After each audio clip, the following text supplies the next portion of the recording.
What if the people you trusted most to heal you were secretly studying your suffering? What if doctors knew you had a deadly disease, knew there was a cure, and still chose not to treat you?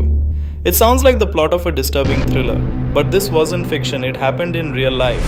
For 40 years, hundreds of men were deceived, denied treatment, and used in one of the most controversial medical studies in history. This is the story of the Tuskegee Syphilis Study, a scandal that shocked America and forever changed medical ethics. The story begins in 1932 during the Great Depression in Macon County, Alabama. At the time, syphilis was one of the most feared diseases in America. If left untreated, it could cause blindness, paralysis, mental illness, severe organ damage, and eventually death. Seeking to study the natural progression of the disease, the U.S. Public Health Service launched what became known as the Tuskegee Study. Researchers recruited approximately 600 African American men, most of them poor sharecroppers. Around 400 of these men had syphilis, while the remaining 200 served as a comparison group. The men were told they were receiving treatment for a condition known locally as bad blood, a term commonly used to describe various illnesses. However, they were never informed of the true purpose of the study. The researchers wanted to observe what happened when syphilis was left untreated. At the beginning of the study, treatment options for syphilis were limited and often dangerous. Researchers justified the study by claiming it would provide valuable scientific knowledge. But then, everything changed.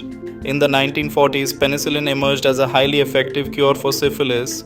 It quickly became the standard treatment and saved countless lives around the world. At that moment, the ethical path was clear. The participants should have been informed and offered treatment. Instead, the study continued. Researchers deliberately withheld penicillin from the men. Participants were not told that an effective cure existed. In some cases, efforts were even made to prevent them from receiving treatment elsewhere. For decades, the men believed they were receiving proper medical care. In reality, they were being observed as the disease slowly damaged their bodies. The consequences were devastating. Many participants suffered severe complications from untreated syphilis. Some developed blindness. Others experienced neurological disorders, cardiovascular damage, and debilitating illness. Many died. Their wives became infected. Children were born with congenital syphilis, all while a cure was readily available. For years, the study remained hidden from public scrutiny. Then in 1972, the truth finally came to light. A public health worker named Peter Buxton had repeatedly raised concerns about the ethics of the study. When those concerns were ignored, he leaked information to the press. The resulting news reports triggered nationwide outrage. Americans were horrified to learn that a government-sponsored study had allowed hundreds of men to suffer unnecessarily for 4 decades. The public reaction was swift. The study was immediately terminated. Subsequent investigations uncovered serious ethical violations, including deception, lack of informed consent, and the deliberate withholding of life-saving treatment. In 1973, a class action lawsuit was filed on behalf of the participants and their families. The US government eventually reached a settlement and provided compensation to survivors and affected relatives. In 1997, more than 25 years after the study ended, President Bill Clinton formally apologized on behalf of the United States government. But the impact of Tuskegee extended far beyond the men involved.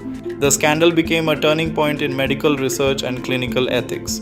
It exposed the dangers of conducting research without proper oversight and highlighted the importance of protecting the rights and welfare of participants. In response, major reforms were introduced.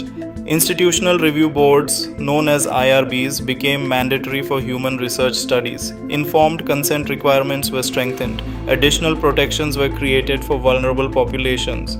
Today, every ethical clinical trial follows principles shaped by lessons learned from Tuskegee. Participants must be fully informed. They have the right to withdraw. Risks must be minimized, and patient welfare must always come before scientific ambition. The Tuskegee Syphilis Study remains one of the darkest chapters in the history of medicine, a story of betrayal, deception, and lost lives. But it is also a reminder that ethics must always stand at the heart of medical research, because without trust, medicine cannot heal.